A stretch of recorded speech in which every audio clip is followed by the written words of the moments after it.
kayo horror ang next nyo project, na ipaliwanag ba sa inyo? Kasi parang from kilig to tili.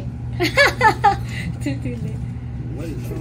Well, ito yung first yata na horror sa Vivo One series, tama ba? Yeah. Yun yung unang sinabi. Pangalawa, kung mag-rom-com ulit kami or drama, masyadong agad-agad. I don't know, sila boss nakakaalam, so sila yung nakakatansya with all. And sabi ko nga sa kanila, nako, katulad kanina biniro ko, sabi ko, nako, turuan niyo po ako paano ako matakot. Kasi nasa era pa po ako ng alam ko lang kiligin eh, gano'n. So, gano'n.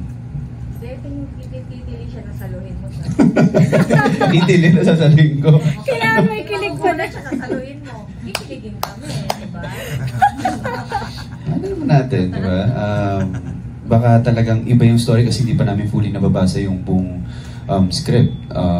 Ilang episode yun? 6 to 7, yung mga ganon. So, hindi pa talaga namin nababasa totally. May mga kilig-kilig naman sabay tili. Diba? So, I guess yun.